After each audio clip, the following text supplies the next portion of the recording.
explore the deeper realities of Torah. And that's straight up what it's about. And because that is what we do Sunday mornings, and honestly, what we do very often, I think it's appropriate to mention yesterday's holiday and really also today's holiday, which is right there. Yesterday was the 19th day of Kislev, and today is the 20th day of Kislev.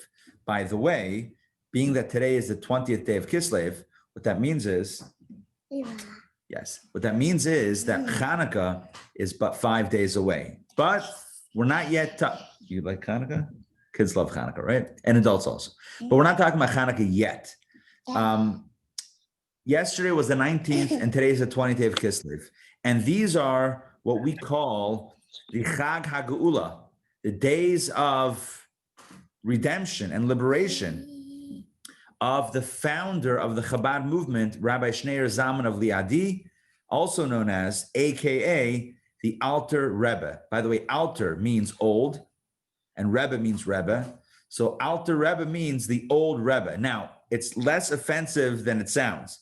It's not like, oh, the old Rebbe. No, it means like I don't know how to say it better in English. It's like the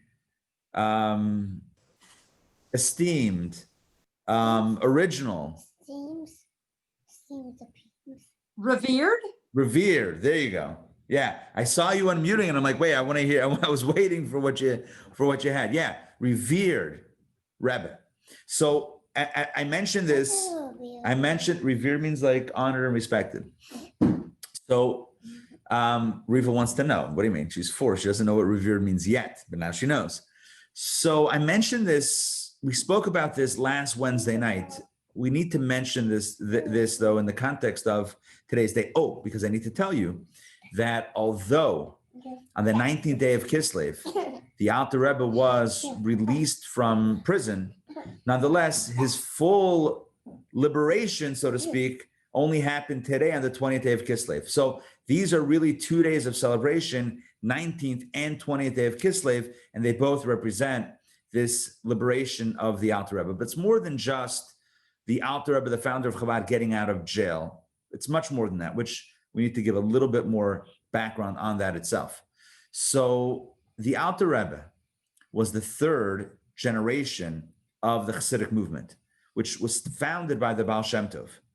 Now, the Chassidic movement, if you think about it and you analyze it, it really has 2 opposite modalities. On the one hand, it's very much applicable to every person. The Baal Shem Tov shook the hierarchy of Judaism, which was very, very strict and rigid at that point. What do I mean by hierarchy? Simply speaking, there were those that were very learned and scholarly, and those that were not. Remember, we're talking about now 1600s, 1700s, Poland, Eastern Europe, areas that have been decimated by years of generations of pogroms and poverty and just terrible physically terrible circumstances. And that took a toll spiritually, psychologically, emotionally as well. And so the way the communities, many communities shook out, the way they kind of settled is, well, there were those that were privileged to be able to go to yeshiva or they didn't really have a yeshiva, but right, your brother's in yeshiva, right? He's a lucky guy. So there were those that were privileged to study Torah and have a teacher and be able to learn how to learn Talmud and be a scholar. And then you had everyone else, the ones that had to eke out a basic living to survive. Kids who had to support their families because they needed every hand on deck to earn a little bit of money to literally survive. So you had farmers and blacksmiths and silversmiths and whatever you can imagine life 300 years ago, that's what it was. And they had different shuls, different synagogues. They had the synagogues for the scholars and the synagogues for the farmers. And if you were a farmer, you couldn't daven in that other synagogue. There was a class system. Now you might be thinking, Judaism. You're doing a class. Oh, yeah, I'm doing a class, but this is a class system. It's a little bit different. It's like a system where it's like where everybody is separate and people are not really getting along that nicely, which is not nice. It's interesting, like when you're using language, which today is about language, by the way. It's interesting what you notice through the eyes, apparently, of a 4-year-old. Yes, of a Riva, as she says. Okay, so we have to mic her up so you guys can hear fully the whole. Ariva. Yes. Yes, you both can. So there was literally divisions. The Baal Shem Tov came around and he said, "What is this? How did we get here?" He didn't ask the question, "How do we get here?" He just solved it. He went around to the countryside. Yes, you can also say. He went around to the countryside and he went around to the villages and he went around to the communities and he went around to the farms and he went around to the little homes, to the hovels. And he said, "Here's what I want to tell you. God loves you. Hashem loves you. Hashem loves your simple, nothing simple, but your basic." Now these are like negative words. Hashem loves your sincere prayers, whether you understand what you're saying or whether you don't. Because these people who were the farmers, they would wake up 4 o'clock in the morning, 5 o'clock in the morning, and they would say their prayers and they would say psalms, but they were unlearned. Many of them didn't know what they were saying. Although they knew how to read Hebrew, perhaps, they had no idea what they were saying.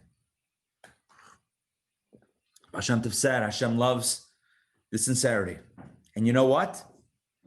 Hashem Tov taught that Hashem loves the sincerity even more than the arrogance of the scholar. The arrogant Talmud study of the scholar is listen, who can rank, right? But might be less precious than the sincere prayers of the simple farmer. And with this, the Baal Shem Tov, the founder of the Hasidic movement, literally breathed life into that area of the Jewish world that had been so exasperated, so beaten down.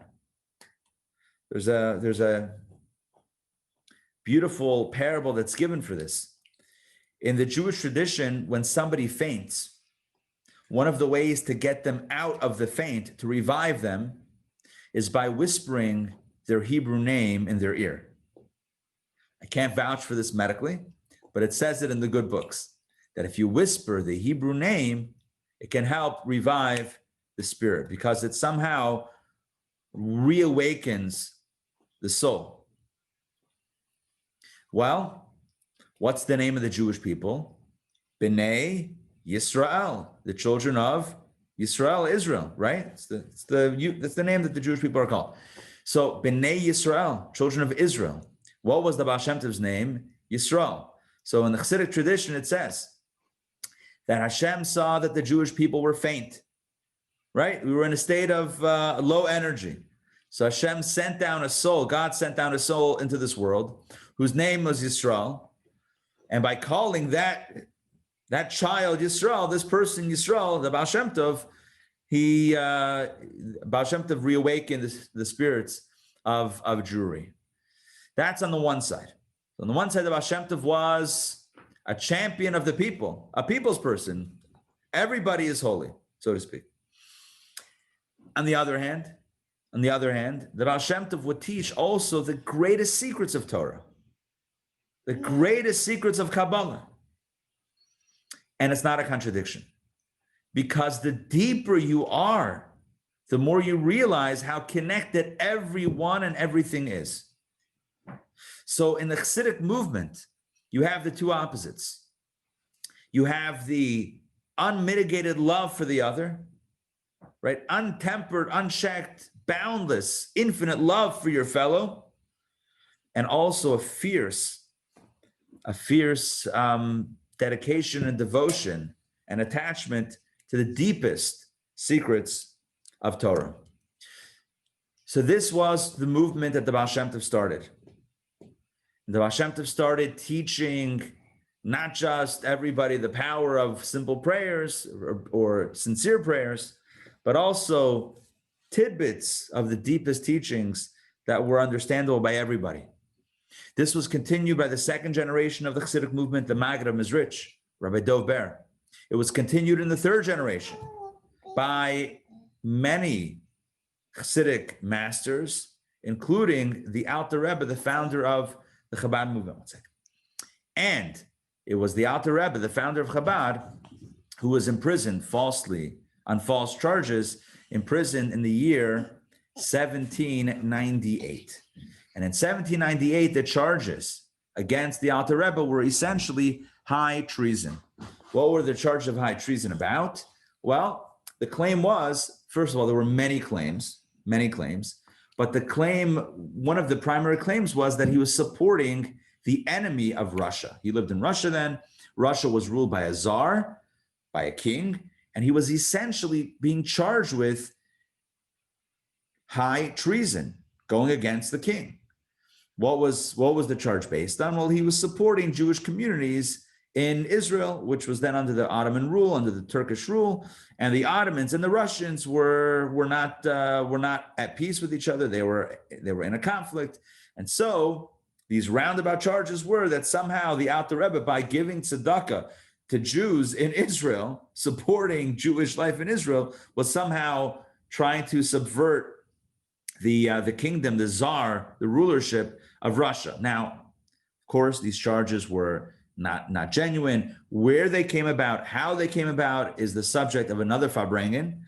But in short, not everybody was on board with the Chassidic movement. People felt that it was dangerous, especially the hierarchy, right? Especially the structure that had been in place up until now, that the Chassidic movement was basically challenging.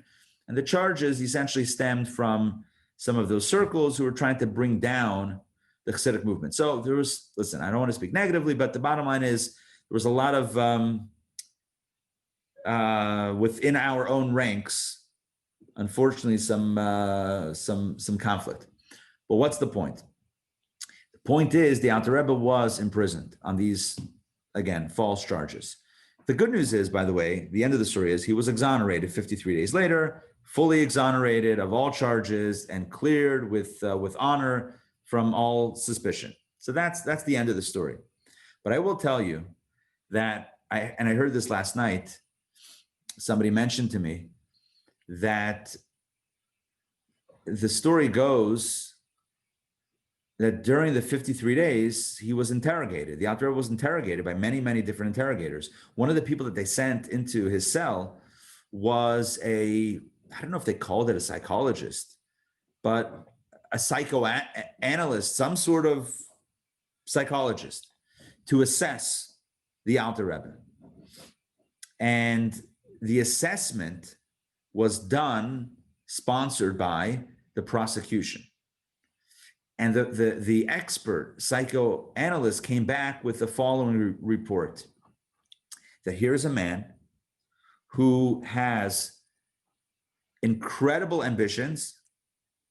He desires something or things that he can never achieve. In other words, he has incredibly high desires and ambitions.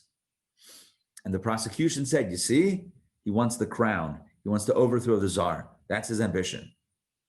Well, if you ever study a discourse, a Chassidic teaching by the Alter Rebbe, you know that he said very often, I don't want anything. This is what he said. Ich will gar nicht. I don't want anything. Ich will nicht dein Gan Eden. Ich will nicht dein Olam haba. I don't want your paradise. I don't want your heaven. All I want is as dich allein. I only want you. He would say to God in a moment of spiritual ecstasy. He'd say, I don't want anything else. I don't want your heaven. I don't want your paradise. I don't want your angels. Don't give me any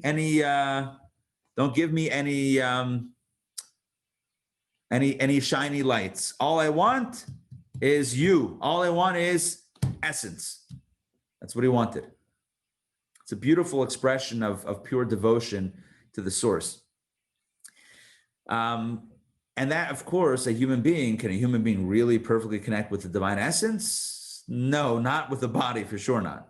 So he was a man who was striving for something that he couldn't attain, but it wasn't the throne. It wasn't to replace the czar. It was a spiritual yearning. Anyway, I'm giving you a little bit, some of the lore, some of the stories of this this celebration of Yud Tes Kislev. But here's where it gets very relevant to Kabbalah.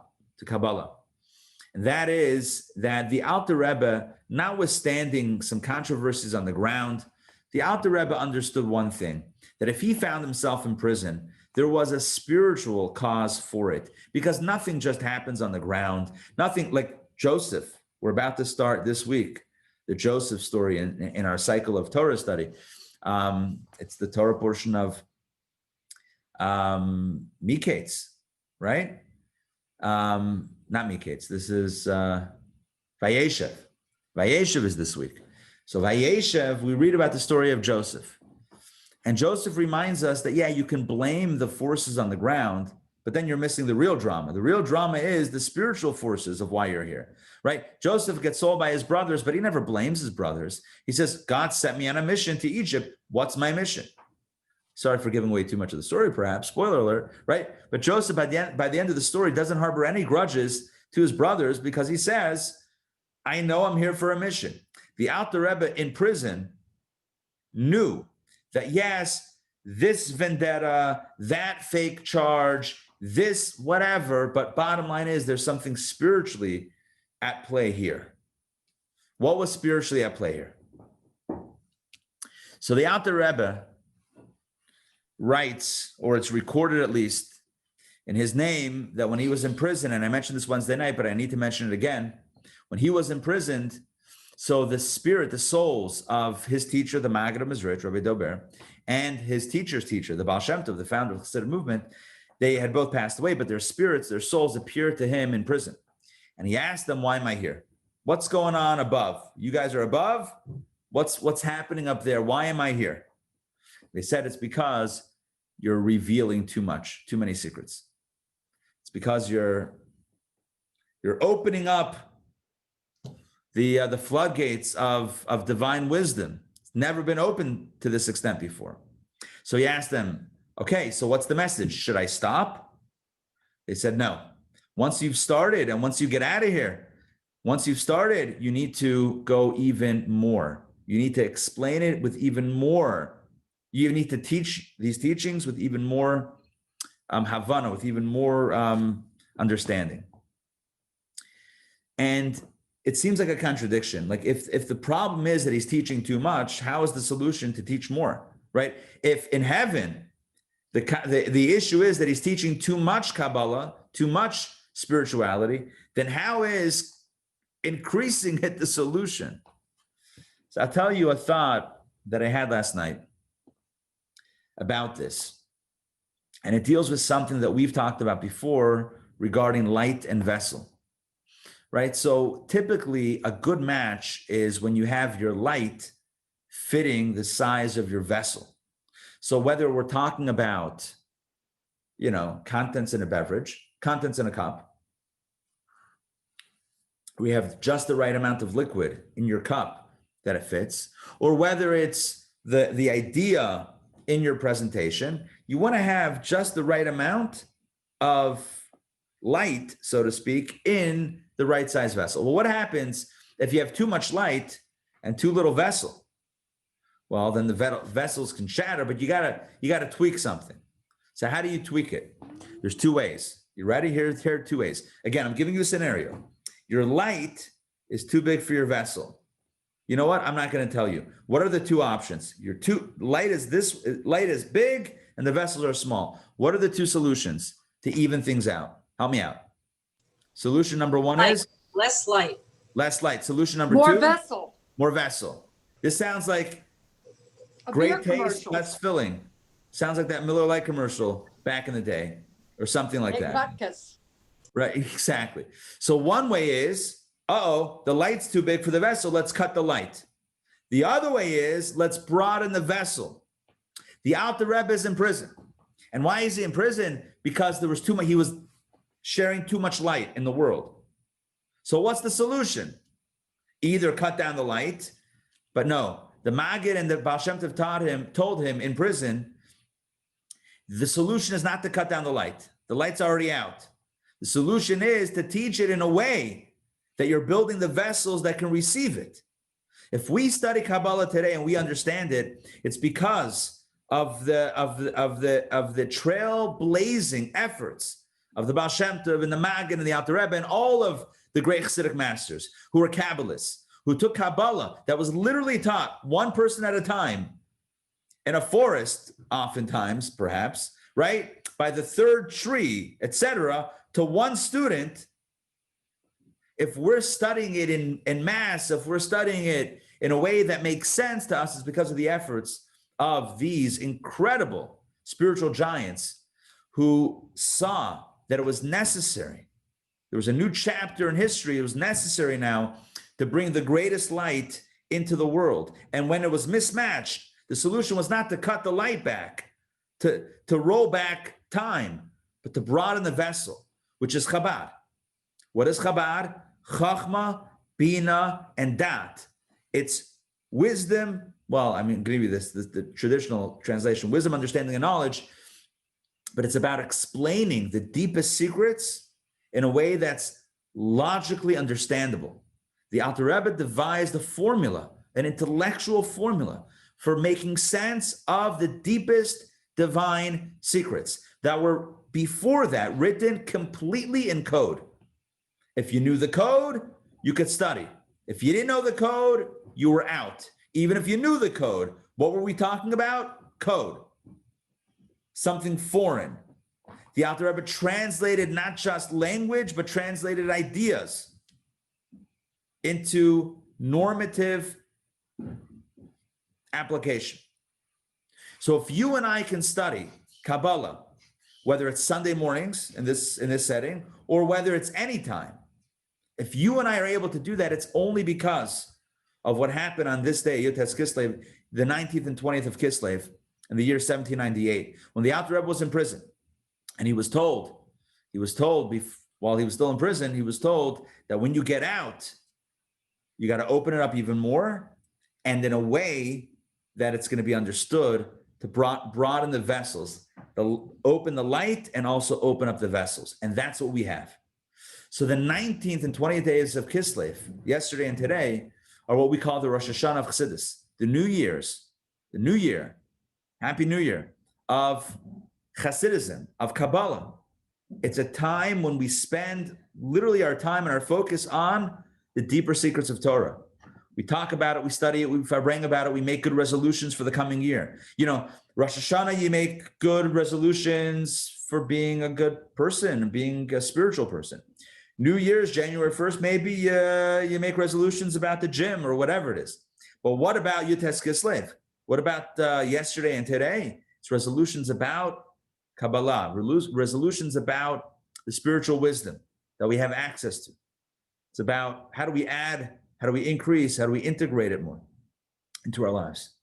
And so that is by way of introduction, just understanding the incredible gift that we have today. And by the way, it doesn't only affect the specific teachings that the Alter Rebbe taught or that the other Hasidic masters taught. It affects the entire world's consciousness.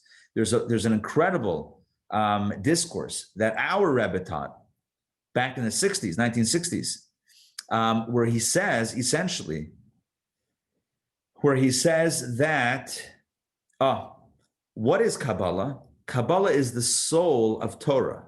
So up until Kabbalah was revealed to the masses, what everyone related to was the body of Torah, but not the soul. Like everyone studied Jewish law that says, okay, this is what you need to do, but why and what is it? What's the spiritual meaning of it? That wasn't explored. And what is Yud Tes Kislev? What is the 19th? What is it about? It's about revealing the soul of Torah, of Judaism. So it's not just other ideas. Think about it in the context of body and soul. Hey buddy. It's instead of just the soul, the body of Torah being revealed, it's also the soul. And the Rebbe says this affects also you and I, the human being. Because what do we typically relate to? We typically relate to bodies, right? You see somebody, and what do you see? What do you notice? The body. They're external. You notice the surface, right? What is Kabbalah? Kabbalah is about exposing the soul of Torah, which then translates, because everything is sourced in Torah, right? Torah is the blueprint of creation. Once you reveal the soul of Torah, suddenly the soul of you and I are also revealed. Is it any surprise that the chachma, the wisdom of psychological analysis, deeper understandings of what motivates human beings, that all of that movement begins roughly around the same time that Kabbalah is opened up to the world? It's by no coincidence that we're open to our souls like never before with the advent of Kabbalah. So I just wanted to add, this last point that I wanted to add is that it's not just we're studying the deepest secrets of Torah, we're studying the deepest secrets of creation, mystical stuff. Yes, that also. But in doing so, we also gain access to our own soul. And we gain perspective on the soul of another, which brings us to today's discussion, which is all about the power of communication, the power of the voice. You're covering your mouth, you're covering your eye. Speak no evil, see no evil. Let me just fill in the the set. Okay. Oh, you got both. You got a double whammy. Okay. This brings us today's discussion. This brings us today's discussion, which is all about communication. Now, Kabbalah speaks about primarily two things: God and us. The macrocosm and the microcosm. It speaks about the divine secrets of creation, and it speaks about the inner reality, the inner landscape of the human being, like I said before, revealing the soul of Torah, but also revealing the literal soul that's inside of us, get to know ourselves better under the hood. So one of the things that Kabbalah points out very strongly is regarding the power of speech. And it's really important to understand this concept, because otherwise it's very overlooked. If you ask most people, right, what defines a human being, or what's the superior quality of a human being over other forms of life? Like, what makes a human being really, really incredible? What is a unique human gift? Most people would say, what do you think most people would say? Wherein lies the unique human gift? Cognitive abilities. Oh, the head, the brain. Yeah, intellectual, cognitive. Some say creative thought, right? Chachma, creative thought. Animals, other forms of life can have basic understanding, right? Tony's saying self-awareness. There's also this creative awareness when you can see, right? Human beings love this. There's like a few things that happen, and before long, we're drawing connections. We are storytellers, right? We create narratives out of information. It's not just understanding information. It's, wait a second. This happened, then that happened, then the other thing happened. It must mean, right? We love, thinking about things. And that's something that we don't see, at least we don't see obviously, in any other form of life. The holy grail in technology today, and you and I know this, right, is AI, artificial intelligence. That's the holy grail. And what is artificial intelligence? Until now, computers have done a really great job at being able to repeat, different commands. You give the computer, essentially that's what it is, right? Computers are perfectly replicating commands. You give them a line of code, and this is, if this comes in, that should go out. Flawless, theoretically, right? Flawless. It's perfect. But the holy grail of computing is not that it can execute what you already gave it, but artificial intelligence, which is a different type of thinking. It's trying to mirror the human mind, which doesn't just take in information and spit it out based on an algorithm, but it can come up with creative things and come up with connections and see things that are not necessarily above the surface. Now, will computers ever do a better job than human beings, even in that area? I'm not going to answer that question because I have no idea. And it touches on, maybe even some deeper concepts, which, by the way, I think I'm looking around here. I think some of you, perhaps, we're at this event. We had an event, I want to say 3 years ago. It was one of our Cafe Chabad's Saturday night gatherings. This is BC, right? 3 years before Corona. So it was maybe 2 years BC. And we had Cafe Chabad in person. And the subject was artificial love, right? About relationships with technology. And on a practical level, on a societal level, but also on a Jewish level, on a level like halacha. Like, could artificial intelligence ever rise to the status of, on some level, a human being? Now, it sounds maybe like a silly question, but it was interesting. We had a rabbi who spoke about this, and he was bringing from sources. It's at least a question to ask and explore. But my point is that if you ask people, getting back to my core point here, if you ask most people, what defines a human being? What defines the unique gifts of a human being? They would say intelligence. This cognitive, self-awareness, creative, whatever, but somehow revolving around the mind. But if you look at Judaism and Kabbalah, it's not what it says. It says that the human being is called the medaber, the speaker, the communicator, not the one. Step on this side, please. It's not the one who is thinking, not the maskil, not the thinker, but the medaber, the communicator. And honestly, it's a bit shocking. Why is it a bit shocking? Because at first glance, it would seem to be that communication is not a big deal. And let me break it down. I wrote about this in the email, but I want to elaborate. If you got the email, if not, let me know and I'll get you on the email list. But I want to elaborate on what I wrote in the email. There are 3, what Kabbalah calls garments of the soul, levushe hanefesh, 3 mediums through which the soul is expressed, right? 1, thought, 2, speech, and 3, action. So there's who we are inside, and then there's that's the soul, like who we are, but then there's how we express it. And you can express it in 3 ways: thought, speech, and action. Thought is also a form of expression. Why is it expression? It's an expression to self. Are you speaking? Yes. Yes. Yes. So thought is also a form of expression. It's expression to self. What do I mean? Because you might be feeling something or knowing something inside, but not be able to articulate it to yourself, not be fully aware of it until it rises to your thought, right? You might be feeling, you ever have that sense sometimes you're feeling either good or maybe not so good, but you haven't yet thought about why you're feeling good or not so good? You know what I'm talking about? You're just either in a good mood or not in a good mood. I mean, hopefully in a good mood.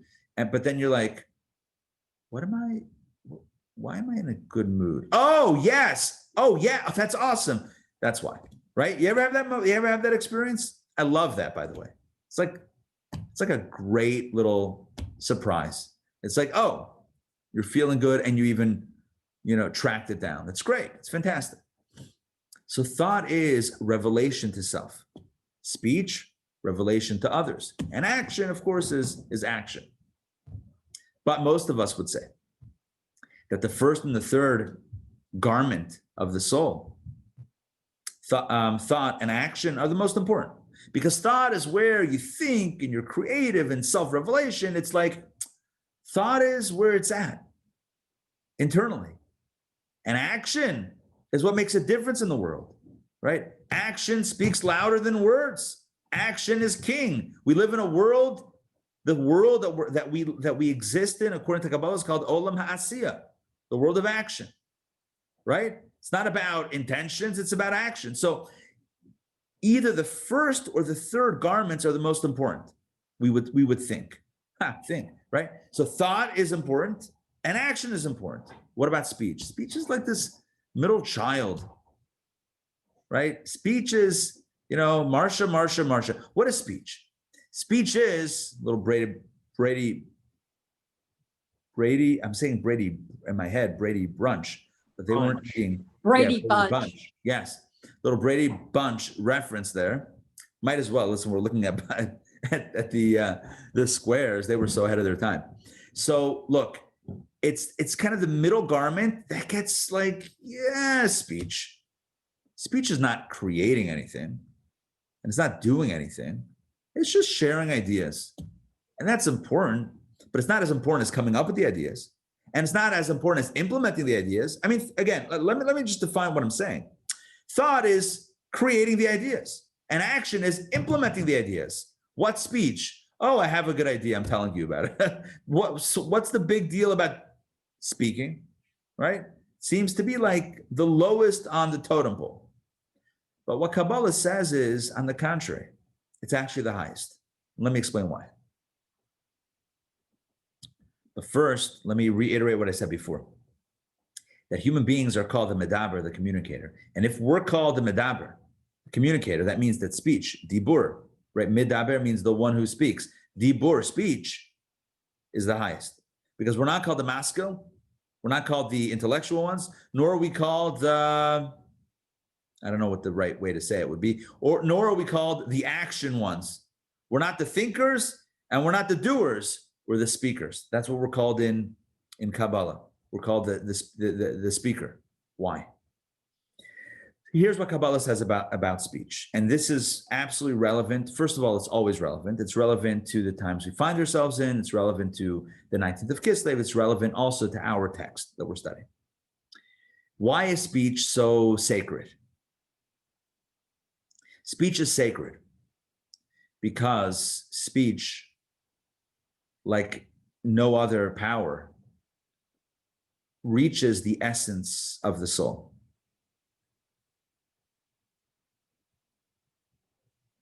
Speech is all about how I can perfectly connect with somebody else. See, my thought is how I think of something in my head. And that might be lofty and that might be profound, but that's still me, still stuck in me. Speech is my ability to transcend self and to express it to others, which means it touches on a part of me that's not limited to me. Let's speak about spirits for a moment. I don't mean like October, end of October spirits. I mean like, or l'chaim spirits. What I mean is soul spirits, right? Each one of us has a soul spirit. I have a soul, you have a soul. We each have our own individual soul spirits. And every soul is different. Every soul is different. Every soul is particular. It's not like, this is an important distinction. Think about a mansion. Think about a home with many rooms and many windows, right? A lot of windows. And it's a sunny day. And the light of the sun is shining in each room, each window. And a person might say, oh, that's the same way it is with the soul. There's only one soul, but it's shining in each body, each window. You see that? That's one way of understanding it. So there aren't different souls. It's just different rooms in which the same sun is shining. Does what I'm saying make sense? Yes? One might think that. Yeah. So just like there's one sun, but it's shining in, it's just shining, but it goes into every room through every window. One might say there's one God, one source, one soul, and that's shining into every person. But that's not what Kabbalah says. Kabbalah says that every soul is a unique soul being that also is connected universally and collectively, but also has an individual aspect to it as well. So your thoughts, my thoughts, are stuck in our individual spirit level. It's how you understand something or how you think about something. That's what thought is. But what is speech? Speech is my ability to transcend the particulars of self. One second. Speech is my ability to transcend the particulars of self and connect with someone else. I'm sure we can all agree that pinching is not okay. Can we all agree with that? Yes. I think everybody's on the same page here. Okay. Okay, well, you can't do that. So let me give you a hug. No, You want to go on my lap? Okay.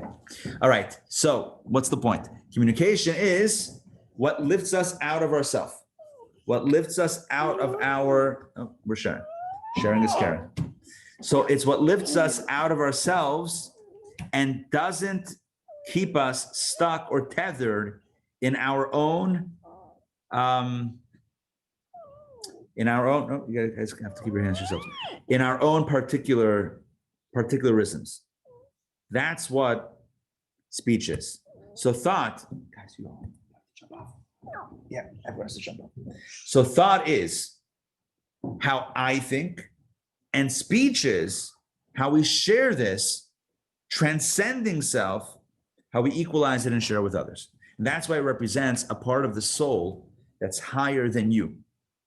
In other words, the highest element of your particular soul is not how it's you, but how it connects with everyone else, the collective. You with me on this? The highest part of our souls is not how it speaks to us, but how it speaks to others, quite literally. And that's the power of speech. That's the way it's explained in Kabbalah. So Kabbalah says that speech is the power, our manifest ability to transcend the particulars of self and to share openly and freely with others. That's why there's power in speech. Let's talk about the power of speech. In other words, I just gave you the Kabbalistic understanding of why it's powerful and what it means, but let's talk about the expression of that. Where do we see speech's power? I'm going to give you a few examples. Number one, when you're thinking something in your head, it could be unclear. When you speak about it to someone else, what happens very often? You gain clarity. Well, that doesn't make sense. If speech is just merely conveying what you know to someone else, how are you gaining clarity when you're speaking? What's the answer? Because speaking is triggering the deepest part of your soul. And when you trigger the deepest part of your soul, you can open up new vistas of insight, of wisdom.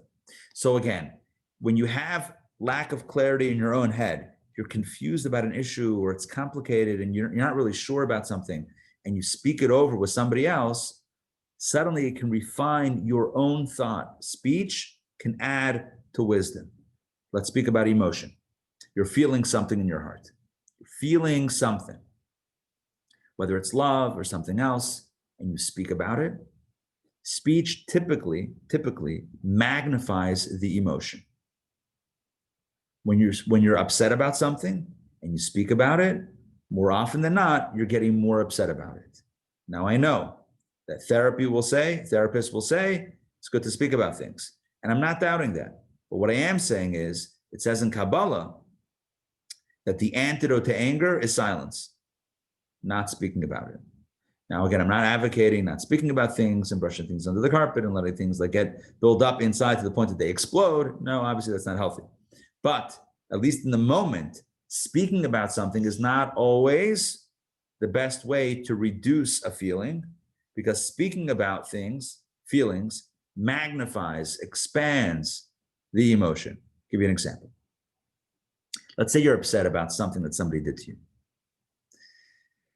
It just doesn't feel, didn't feel right. Feel like, a little bit hurt, a little bit upset, a little bit, whatever it is, whatever it is. You speak to somebody about it. And while you're speaking, you realize how bad it really was.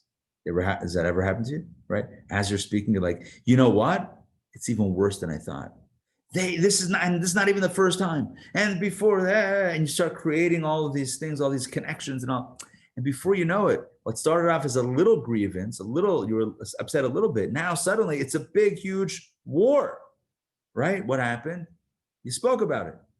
And what does speech do? Speech is an accelerant and a magnifier. Speech is steroids.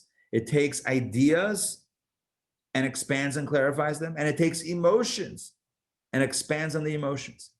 Speech is not a passive delivery mechanism. I wrote in the email, speech is not DoorDash. Maybe I wrote that it is DoorDash, whatever. But today I'm telling you, speech is not DoorDash. Speech is not, I'm going to pick this up from here and take it to there. By the way, if you're ordering, DoorDash is one of these food delivery services like Uber Eats, DoorDash, Grubhub. What are some other ones? What's Grubhub? What's Grubhub? I'm glad you asked. We could fabrang about Grubhub. No, whatever. It's another, you order food and they bring it to you. If I'll stick with DoorDash because it's at least it has a, it's also the same thing. They bring you food. Stick with alliteration. Why not? It rolls off the tongue. So DoorDash, if you're ordering food, they pick up the food, and by the time it gets to you, it's magnified. You got a problem. I'm just saying, you don't want your delivery person to start adding to your meal. It's like, oh, I actually had some extra stuff, so I just threw it in. That's not necessarily what you're looking for, because you just want what was there in the original place to be delivered to the new place. So we typically think of speech in the same way. Speech is delivering an idea. When we were at Florida, we wanted food. Let's take it for where we were. Yes, this is true. So here's the deal.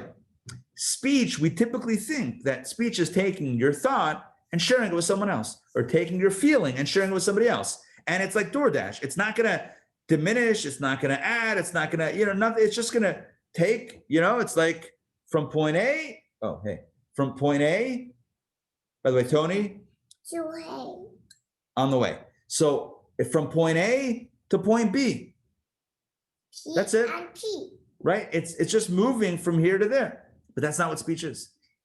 Speech is started off like this. By the time it got there, it's bigger, it's deeper, it's more clarified. You had an idea in your head and you spoke about it with somebody else. You didn't just transport an idea from inside your head to someone else's head. By the time you're done, the idea is a new idea. It's an expanded idea. It's a deep idea. It's a profound idea. It's an exciting idea. It was confusing before, now it's clarified. An emotion, you're not just taking this emotion and moving it to someone else, sharing it with somebody else. Oh, let me tell you how I feel. Suddenly, there's depth, there's breadth, there's width. Suddenly, it's expanded, whether for the good or the opposite. Right? Again, it is healthy to speak. We have to know how and when, so that we're leveraging the power of speech in a healthy way. So when you're in that acute moment of anger, know that speaking about it is probably not going to help you get past it. If you're stuck in it in that moment, it's only going to make you more stuck in it. That's why it says in Reishis Chachma, which is a brilliant Kabbalistic work, it says the antidote to anger is silence. Doesn't mean you never speak about it. Doesn't mean you never have conversations with people. Of course you do. But it's got to be in the right context. If it's solution oriented, right, then the speech is going to help the solution. If it's anger oriented, the speech is going to help the anger be magnified. Speech is, what is speech? It's like, who was that guy with the beans? Was it Jack? Jack and the Beanstalk? Yeah, although I don't remember the details of the story. It expanded really quickly. Yes. Or Orthogrow, whatever that is. Remember those commercials used to be, right? Speech does that. It's the sauce. It's the stuff that you put on, and next thing you know, everything is expanded. Everything is much deeper. That's the power of speech, and we have the opportunity to utilize it. Second, for the good or for the opposite. But it's powerful. Speech is powerful. So on one level, and this is what Kabbalah says, on one level, speech is even more powerful than thought. And speech can even be more powerful even than action, which is why human beings are called the medaber, the speakers. We are the communicators. We are the ones who can share, and by sharing, we can connect, we can get outside of ourselves. And when we do that, we touch on the greatest core of our being, and that magnifies and expands and deepens everything. So, bringing this back into the source, Because as I said before, the source of everything is Torah. There's a specific power to reciting verbally, speaking out loud words of Torah. So let's understand the mitzvah of Torah study. There's a mitzvah to study Torah, which, by the way, we're doing a great job this morning so far. So we're all doing some good Torah study. Here's the point: when it comes to Torah study, there are two elements. There's saying the words of Torah, and then there's understanding what you're saying.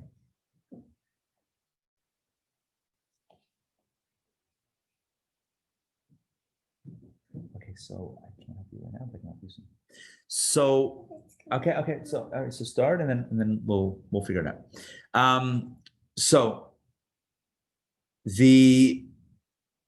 Let's get back. So Torah study. There's two parts of the mitzvah. One part of the mitzvah is understanding it. One part of it is saying the words. Now, one might think when it comes to studying Torah, saying the words is like, why is that important? The most important part of Torah study is to understand the Torah, right? It's an intellectual understanding.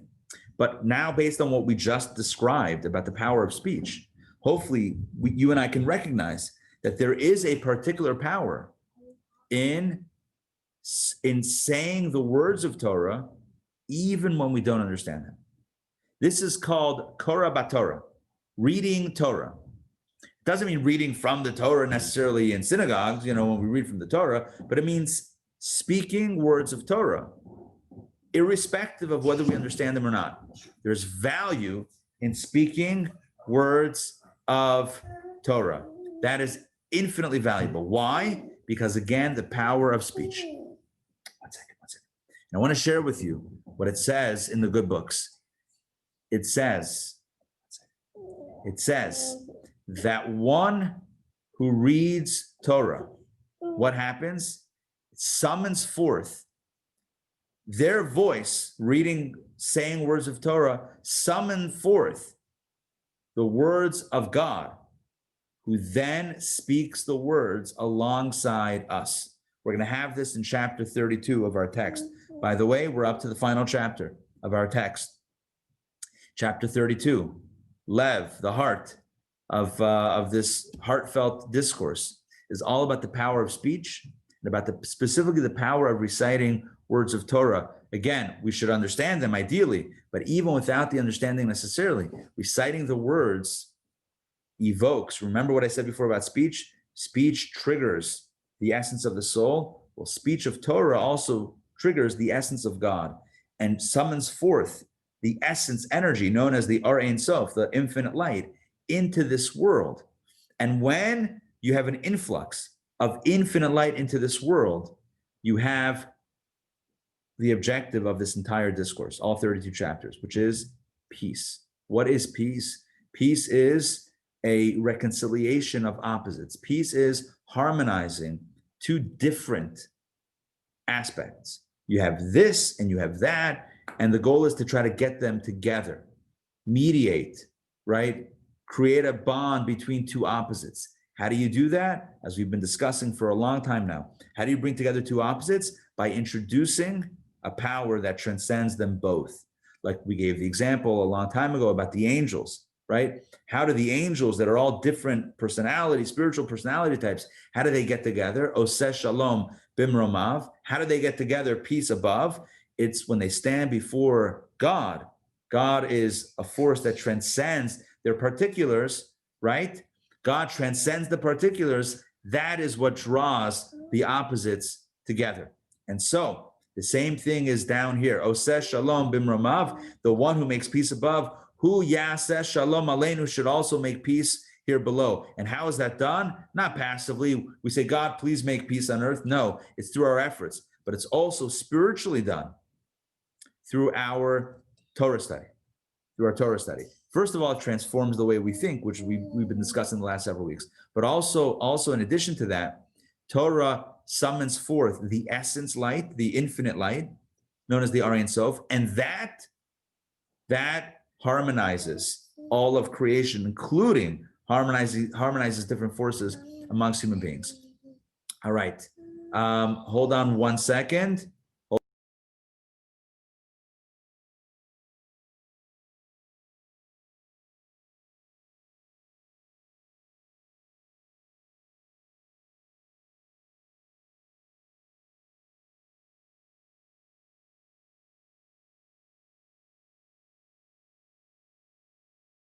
Okay, and we're back. So, all right. So now we're ready to jump inside chapter 32. Just to summarize the intro, we spoke about the day, the 19th and 20th day of Kislev. We spoke about Kabbalah. We spoke about the transformation, and we spoke about not only the light but also expanding the vessels. We spoke about the power of speech, understood by Kabbalah as touching on the infinite, on the source of the soul that transcends even the particular self of soul.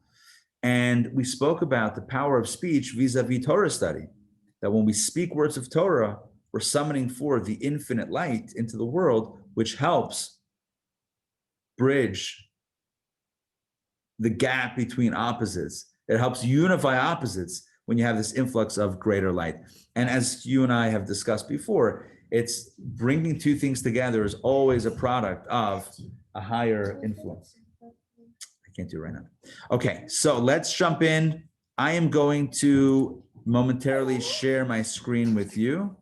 Oh, look at that. Such a beautiful log. Okay. You know what? While I'm pulling up this file and opening it up, so please unmute yourself. Any questions, comments, jump right in. No pressure to do so, but if you have anything, Yotes Kislev related, speech related, any reflections that you had on what we've been discussing so far, jump right in.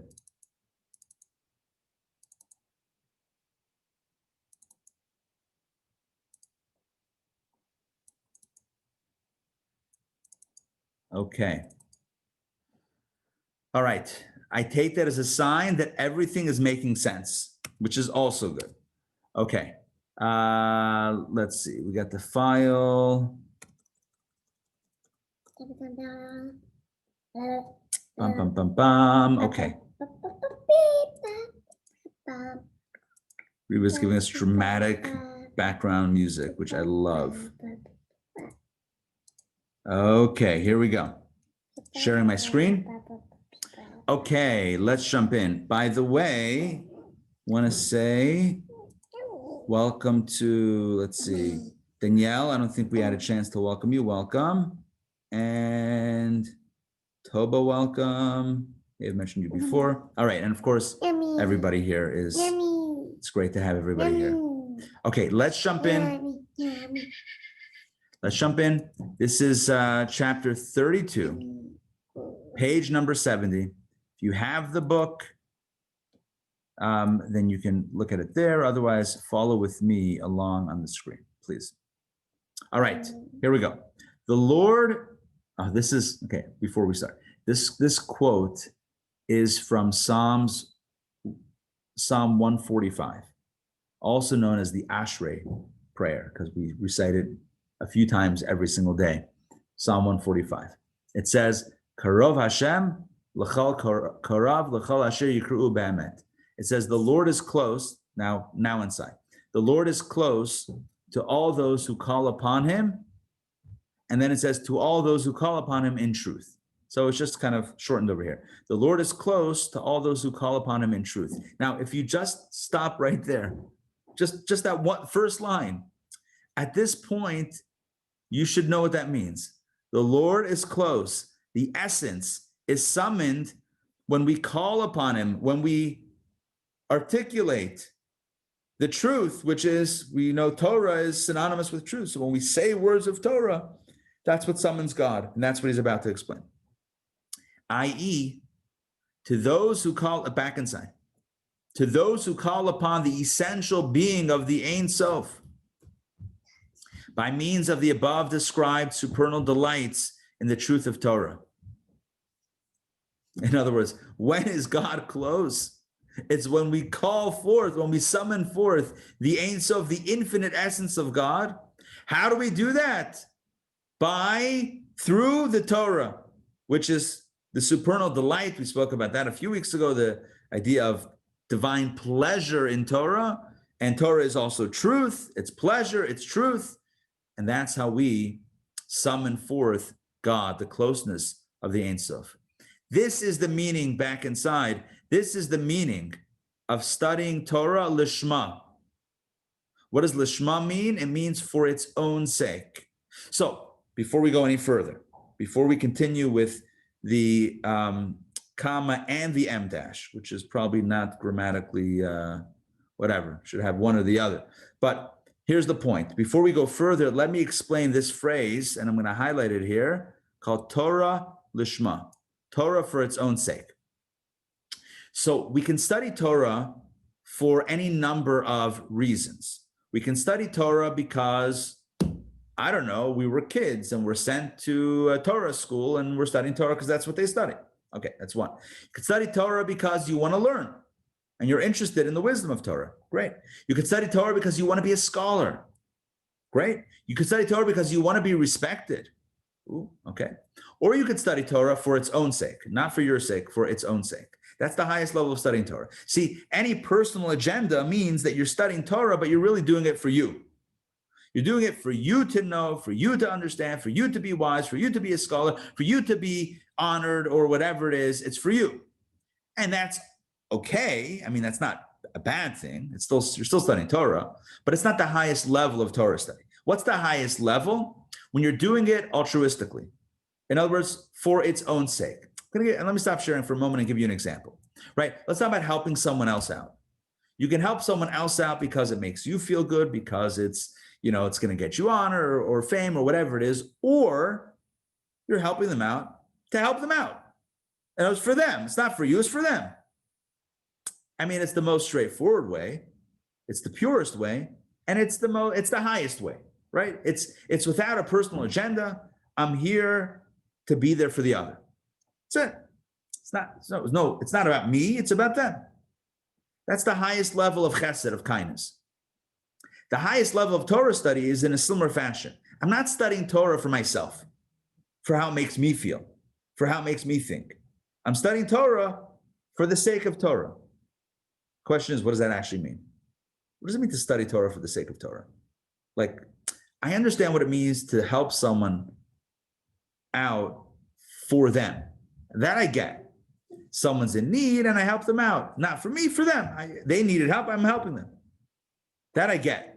What does it mean to study Torah for its own sake? What, Torah needed to be studied and I'm studying Torah for the sake of Torah being studied? Like, what is that? What does it actually mean? Like, I see the words Torah lishma, for its own sake, without any ulterior motives. But what does it mean for its own sake? Again, if I'm helping someone out purely, that I understand. But what does it mean to study Torah purely? What does it mean? So he explains in this text, he explains what Torah lishma means. Let's jump right in. He says, this is the meaning of studying Torah lishma for its own sake. And what is that? What is that meaning? Listen to this. This is obviously according to Kabbalah. It means in order to draw down, which means to summon forth the revelation of the Ein Sof light in the letters of Torah. Look at that. Look at that. When we study Torah, studying Torah for its own sake means that our agenda, the objective is to draw forth the infinite light into the words of Torah. In other words, it's not about us. It's not about what we're getting. It's not about the information, the knowledge, the wisdom. It's not about being inspired or uplifted. Studying Torah lishma means that by saying the words of Torah, I'm going to summon forth the infinite light into these words and letters of Torah. And he says, this should be one's fundamental intent in the fulfillment of the Mitzvah of Torah study. In other words, with all of the other reasons why we study Torah, this should be the fundamental intent. This should be the main kavanah. Kavanah means intent, intention. When you and I are studying Torah. Again, what should be the intention? To draw down the revelation of the Ein Sof light into the letters of Torah. Let me explain that. Torah, when you and I study Torah, it seems like a wisdom, but it's divine wisdom. When we study Torah, the goal of Torah study, or the fundamental intent of Torah study, he says, is to bring forth the infinite essence of God into the letters of Torah study itself, so that the Torah is not about an agenda, but the Torah is purely divine wisdom or divine essence being manifest in a wisdom, in the form of wisdom. That's the highest level of Torah. It's not about Torah with an agenda for us, or even another agenda. It's Torah purely as the divine expression. Torah as divine expression. That should be the intent in studying Torah. I'm encountering the infinite light manifest in the letters of Torah.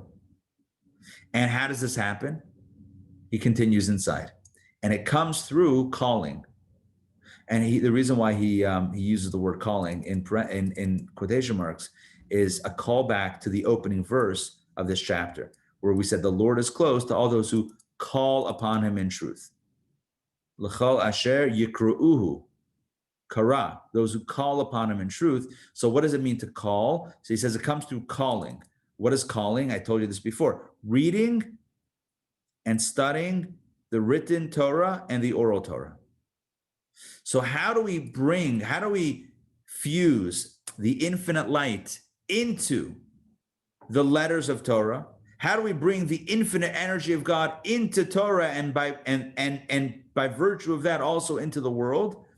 By reading and studying both the written Torah, i.e. 5 books of Moses and the other works of scripture, and the oral Torah, which includes everything else, including Kabbalah. As the sages have said, look at this, whoever reads and studies the written Torah and the oral Torah, the Holy One, blessed be he, reads and studies opposite him.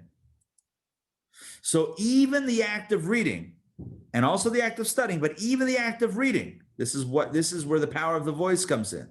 Even the power of reading has the ability to cause God to also read and then study opposite us. When we read and study, God reads and studies opposite us. And what that means is that us projecting, articulating words of Torah summons forth this light, this infinite light into the experience, into the Torah, and into our space. Similarly, he says, it is written, I love this verse. This comes from Psalms also, 121. Hashem tzilcha, God is your protective shadow. What does that mean? God is your shadow. So, i.e., just as a shadow follows the movement of an object, so too, when a Jew studies God studies opposite him or her, right? So here's the deal. Just like a shadow, which perfectly follows the person's movements, and it's not a separate thing. It's like an automatic result of the movement. When there's light, is that you see the shadow. The same thing is true when we study Torah. When we study Torah, God studies opposite us. In other words, right next to us. It is also written. So we have now 2 verses. The first verse was from Psalm 145. The Lord is close to all those who call upon him in truth. So when we study Torah, we are calling upon God and making God close to us. That's one. We have this statement. Whoever reads and studies Torah, God reads and studies opposite him. We have this idea, God is our protective shadow. That's actually 3 things already. And here brings another proof text. It is also written, highlighting too many things. It is also written. This comes from Genesis, from the story of Jacob and Esau with the blessings. The voice, so of course you remember the story, right? So Yaakov/Jacob, right? He goes in to take his brother's blessings.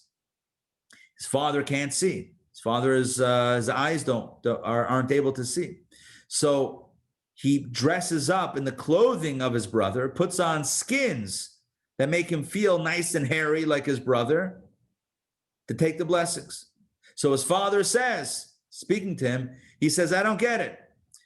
The voice is the voice of Yaakov, but the hands are the hands of Esau. Hakol kol Yaakov v'hayadayim yedei Esav. The voice is Jacob's voice. The hands are Esau's hands. So he quotes here just the first part of that verse. The voice is the voice of Yaakov. And our sages have explained this refers to the voice of Torah study, right? The email subject was the voice. This refers to the voice of Torah study. Hakol kol Yaakov, what does it mean? The voice is the voice of Jacob. It's the voice of Torah study. The voice of the individual who reads the letters of Torah creates an arousal, an awakening above, drawing down the Ein Sof light into the level of supernal chachma of the heavenly Torah, drawing down the voice of God who reads and studies the same scriptural verse and that same law opposite him. If you ever want to know what happens mystically when you study Torah, this is the sentence that you probably want to read and meditate on, right? The voice of an individual who reads the letters of Torah, and notice he doesn't say here studies, who just reads the letters of Torah, just reading, articulating with the voice, the letters of Torah, creates an arousal, an awakening above. In other words, stirs and triggers the heavens, and what happens? Draws down, summons forth the Ein Sof, the infinite light, into the wisdom, supernal wisdom of the heavenly Torah.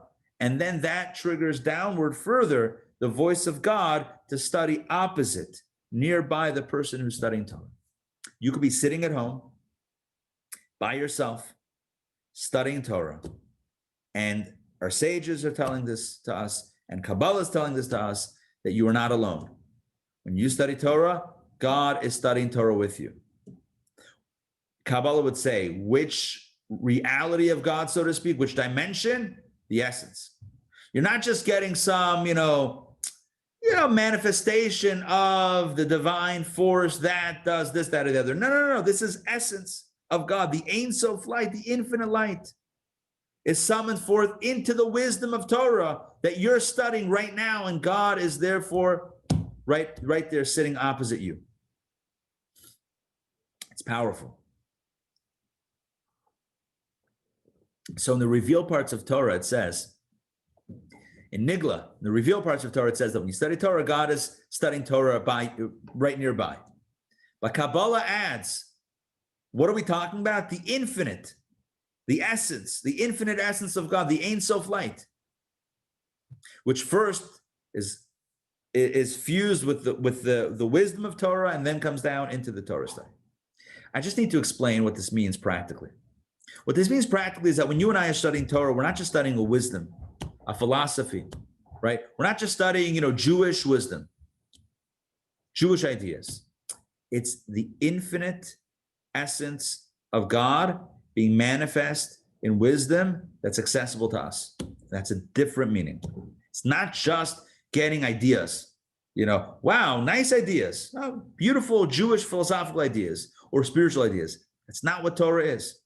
Torah is the infinite essence of God manifest in supernal wisdom of Torah, which then triggers down to the wisdom that we study. That's what it is. God and his Torah are one. Torah is one with the divine essence. Torah is unified with the divine essence. So when we study Torah, when we become unified with Torah, Torah is unified with essence. Do the math. If A equals B and B equals C, right? So A equals C, right? Is there a name to this formula? A equals B, B equals C. So A equals C, or is it just obvious? It's not the Pythagorean theorem, right? That's A squared plus B squared equals C squared, correct? Did I get that right? I think it's just identity. Identity, yeah. By the way, it also need more coffee. Yeah, it also presents itself in Jewish law. When it comes to loans, it's called Shibuda de Reb Nassan. So if Ruvain owes Shimon $100 and Shimon owes Levi $100, so Shimon can tell Levi, go to Ruvain. Does that make sense? Even though Shimon borrowed from Levi, and Levi could say to Shimon, I'm going to you, there is a construct by which, A and C, the first and the third parties, can connect directly without the other party inside. Anyway, the point is like this, that you are studying Torah, the wisdom of Torah. But the wisdom of Torah is not just wisdom. It's essence of God. So then you are getting the essence of God. A equals B, B equals C, A equals C. So you're sitting down at home. It's on a quiet morning. And you tell yourself, you know what? I'm going to study some Torah. Maybe because of Yutes Kislev, Chav Kislev, 19th and 20th day of Kislev, maybe you're going to take a resolution today to make sure on your own, in addition to all the classes that we do, in addition to that, on your own, you're going to spend 15 minutes a day studying some sort of Hasidic ideas. You can go to Chabad.org, you're going to go to podcasts, however you're going to do it, you're going to study on your own 15 minutes, Jewish mystical teachings, Hasidic philosophy, etc. And you're thinking, okay, it's going to be interesting, it's going to be innovative, it's going to be, thought-provoking, it's going to be, inspiring and rich and informative. Yeah, and it is all of the above. But don't forget what we're learning now. It's more than that. It's more than just, these tangible benefits. It's the essence. Torah is all of Torah. We just studied it. The written Torah, the 5 books of Moses, as well as the oral Torah, including Kabbalah, right? All of Torah is connected and unified with the essence of the Ein Sof, with God's essence, pure, infinite essence. So when we study Torah, we're not just getting wisdom. There's a lot of wisdom in the world. It's not just, I could study this wisdom or Jewish wisdom. It's not just wisdom. It's the essence of God that's being manifest in the wisdom. And when we study it, it's not just ideas, it's essence. It's grabbing onto the essence of God in the only way, the only handle that we have. Because how else are you going to hold on to God, right? Good luck catching God. But God gave us one tool, one way to do that. God invested his essence in the wisdom of Torah. God invested his essence in the wisdom of Torah, made the wisdom of Torah understandable to a human mind, and then allows us to understand it, integrate it in our mind. And by virtue of that, the next thing you know, our minds are now connected with Torah, which is connected with the infinite essence. And now we've brought God's pure essence into the world. That's the real meaning of the power of Torah study. Let's get back inside the text because we're Rabbi? right in the middle. Yes. How does prayer interact? Prayer is a movement from below to above. Torah study is primarily a movement to bring down from above to below. Does that make sense? So prayer is my climbing the mountain, or the ladder, actually, climbing the ladder up, not to minimize it at all. But it's the movement is from below to above. And Torah study, when I study Torah, I'm bringing down heaven to earth, more than just heaven. Heaven's too loose. Heaven's too general. Bringing the essence down into earth. So prayer would be climbing toward essence, and Torah study is bringing essence into our reality. So they're both necessary, but they operate in different directions, so to speak. So there's, again, I'm going to use heaven as a loose, I don't mean to make it too, general, but there's bring heaven down to earth, or elevating earth up to heaven, right? So there's two different directionals that are happening here. Rabbi, I have a different question. Sure. So for those of us who are still mastering Hebrew, does this work if we read Torah in English? Yeah. Because the main thing here is reciting words and ideas of Torah. So it's whether we understand them or not, right? So there's a power to it. So when you're dealing with a different language, assuming that it's true to the original, assuming that it's true to the original, assuming it's a decent translation. So what you're reading and studying is in fact Torah, and that gives it its authenticity. So the idea here is that there's an authenticity of Torah that goes beyond the ideas. and maybe this is another way of putting it. You have kind of like, yes. No, you can't. No, sorry. Too much of that stuff. No more. Nope, no more sugar. We're asking for cookies in case anybody wants to know. No. I'm cutting you guys off. Okay, so here's the deal. Think about, there's like the wisdom and the code itself, right? If you notice, it's like the letters of Torah. It's like the actual letters. And I understand your question. So do the letters have to be in Hebrew or also in English? Start with the English. In other words, it's still the letters. It's still the code. It's the code, in a different language, but it's still the code.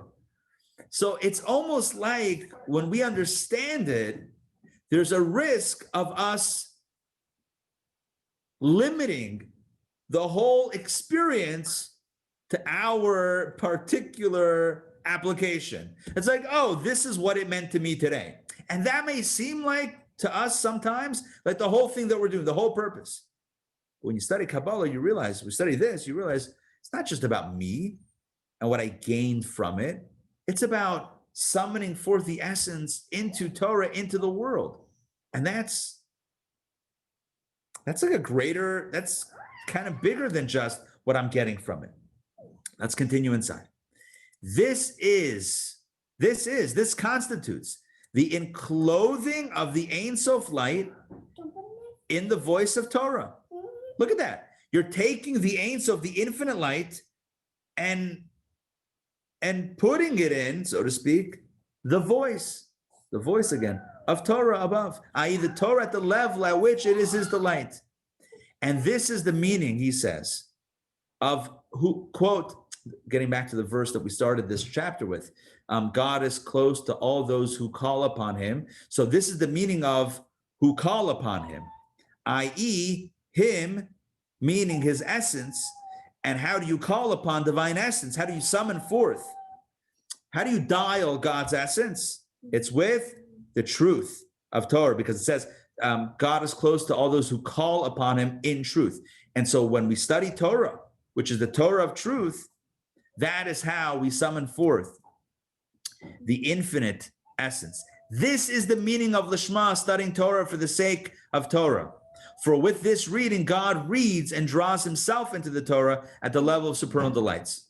So this is not studying Torah because we want insight or we want understanding or we want inspiration. This is studying Torah to bring God into the Torah and into the world. And what does this do? What does this affect? And by the way, this certainly accomplishes much, although it's not the intention, but it accomplishes much. What does it accomplish? Peace, which is the whole purpose of our discourse. Peace and stopping the fighting, stopping the animosity, stopping the jealousy and the hatred and the anger that people have for each other for no reason. For no reason. The whole discourse is based on this notion of baseless hatred. Remember that? Talked about that at least the first half of the discourse. I mean, the whole thing is still about the same theme. It's called sinas chinam, baseless hatred. It's like I don't like you. I don't get along with you. Why? We just don't get along. Why not? So according to this, the final chapter, there's still another paragraph after this. So we're not closing it out yet. But what he's saying here is at the end of the day, the reason for the disunity that exists amongst us is because we're missing the essence, which is the ultimate peace creator, peace generator. And how do we bring the essence? It's through Torah. Bring Torah into our lives creates the platform in which peace is attainable. So let's continue inside. This certainly causes peace among the hosts of above, which is the union and joining of the Yod and the Hey of Chachma and Bina. Talked about that a lot in the past. So that they may be called two friends who never part. Chachma and Bina are opposites. Chachma is creative, Bina is analytical. The goal is to fuse the two together so that they're friends, that they see the same, they're on the same page.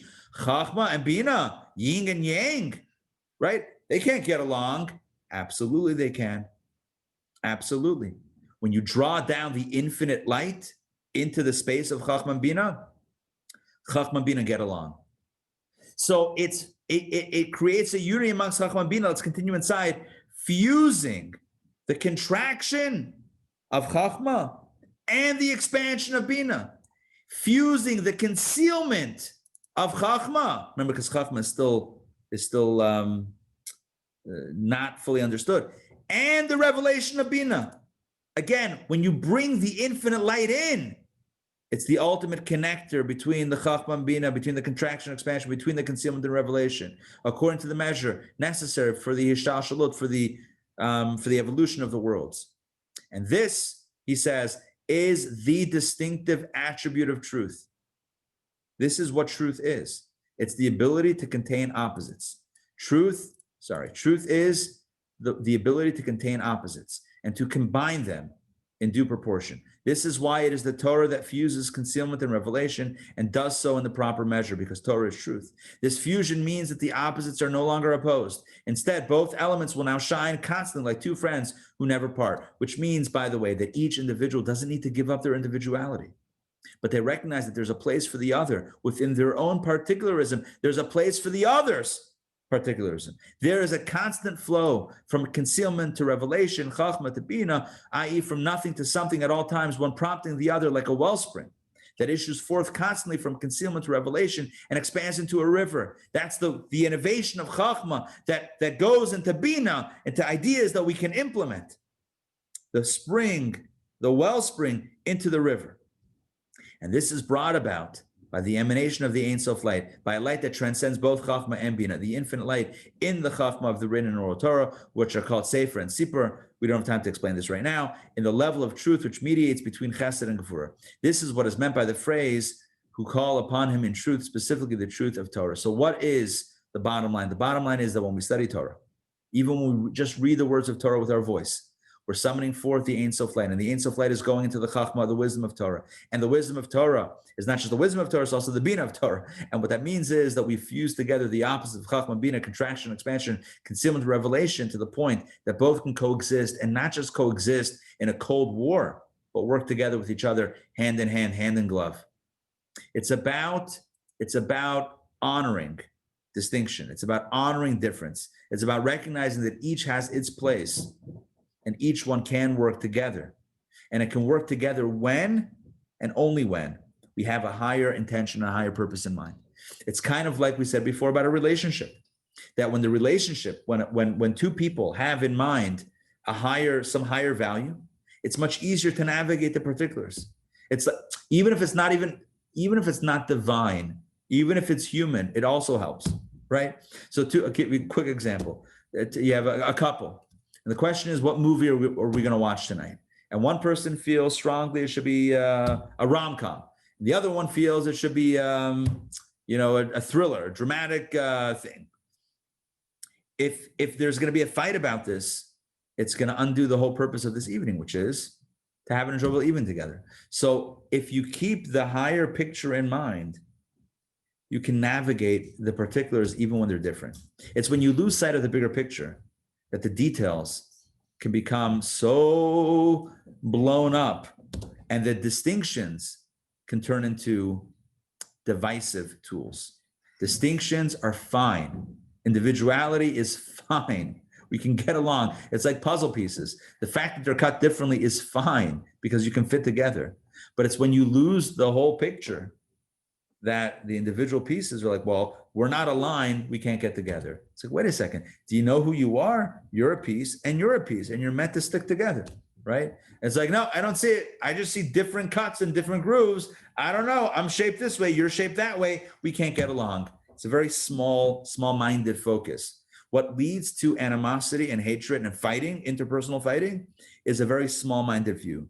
What we're advocating today is a larger view. And where does that come from? It comes from Torah. Not only does, on a practical level, does Torah give us a broader view, but spiritually, it brings down the Ein Sof, the infinite energy, into the world, which lifts, which transforms everything, and ultimately equalizes everything. I want to give you, I'll speak about this next week. Next week, we're going to conclude formally this text, Hechalzu.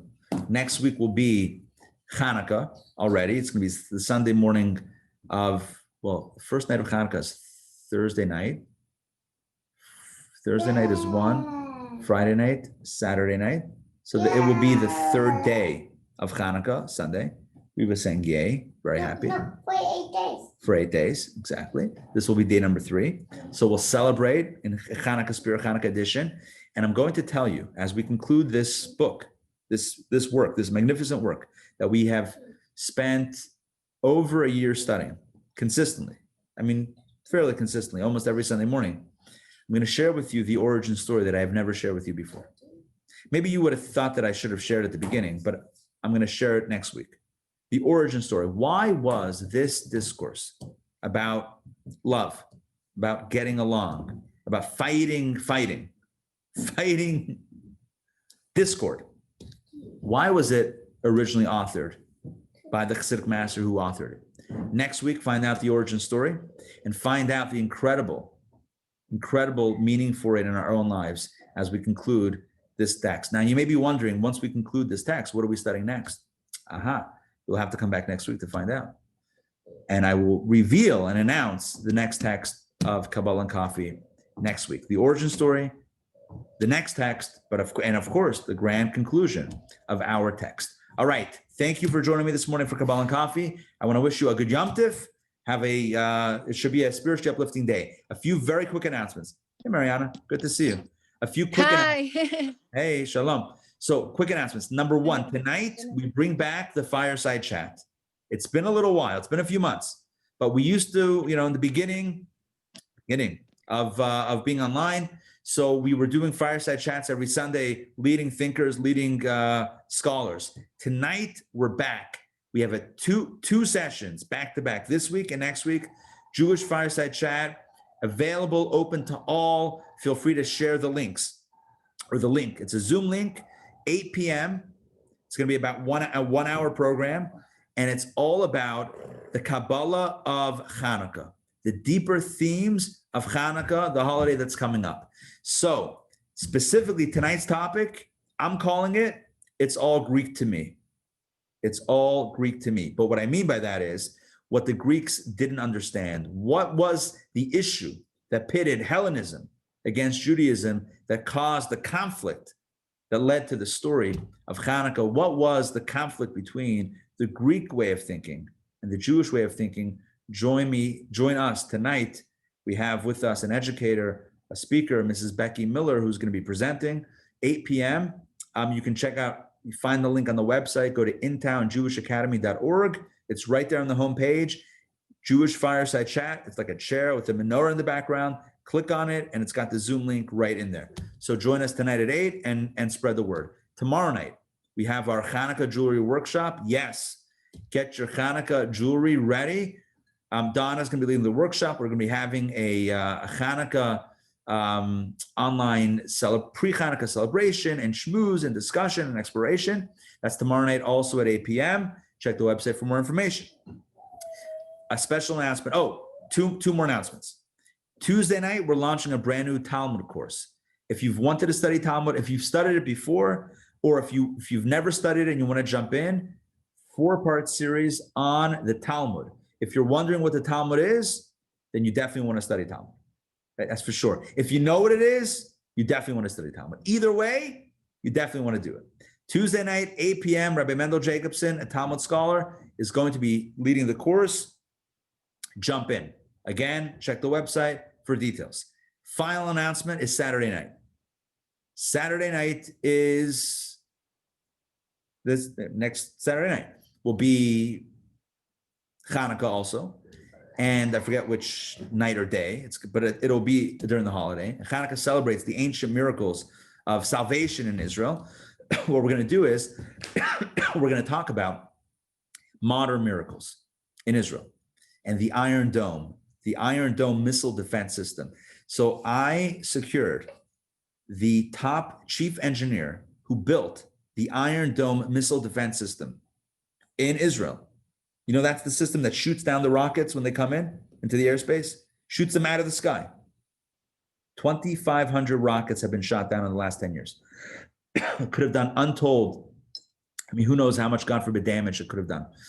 So Saturday night, we have the chief engineer of the Iron Dome missile defense system, who's going to give us a behind the scenes tour of that technology. I mean, he's not taking us into the secret, plants, but he's going to be taking us inside the development of the Iron Dome and tell us some of the greatest miracle stories of the Iron Dome, connected with Hanukkah, ancient miracles, modern technology, modern day Maccabees. That's going to be Saturday night. Plus, for those that are local that join us, you can even pick up a special gift box of jelly donuts and latkes with the requisite applesauce and sour cream. So again, if you're not local, it's going to be a little harder to get it to you fresh. Not impossible, but a little bit harder. But if you're local, you can even pick up some eats on Friday to have it for the Saturday night. Because Saturday night Cafe Chabad, it's good to have food. If you're not local, bring your own food and we'll enjoy it together. We're also going to do Havdalah live. You bring your own candles and spices and wine, and we'll do a nice celebration together. And then we have live from Israel, the rocket scientist. Now, I will tell you that he is being very kind to even be open to this offer that I made him, this proposal of speaking to us, because if you know, Israel is about 7 hours ahead. So if we start at 8 p.m., it's about 3 a.m. by him. So he's being very generous with his willingness to speak to us. So it's a very special evening, very special opportunity. So I hope you'll join us and spread the word as well. It's if you like science, if you like, missile defense or whatever, if you like miracles, if you like Israel, if you like any of the above, or just want to hear an amazing speaker, join us Saturday night. If you like latkes and donuts, you should also join us. All right, so that's it. And I want to wish everybody a wonderful Hanukkah, wonderful week, and a happy Hanukkah. And don't forget, Hanukkah is all about light. How do we bring light into the world that so often is a little bit darker than we would like? So let's think about that, each of us in our own way. But the main thing is, and you know this is my main thing. How do we create more light between me and one more person? One more connection, one more pathway of love between me and the other. Not the one that I already love. I mean, keep that open. But even someone who I wouldn't necessarily automatically feel. Riva, I love you anyway. No, you're already good. Don't worry. I got to work on, right? We all have to work on one more this week. One more. Maybe there was something that happened. Maybe just somebody who's different and whatever. It doesn't matter. Open up one more pathway of love and light. All right. Shavua Tov, everybody. I love you guys. Thank you. And it's great studying together. Thank you you. very much. Shavua Tov. Beautiful Shavua class. Tov. Thank you. Shavua Tov. Great to see you guys. Take care. Bye, everybody. Thank Bye, you. Joy. Bye. Lots of blessings. Bye, Mariana. Bye, Bye, Tova. Bye, bye. Saint Jean. Bye-bye. Take care, everybody. Thank you very much. Bye-bye. Bye. Great to see you.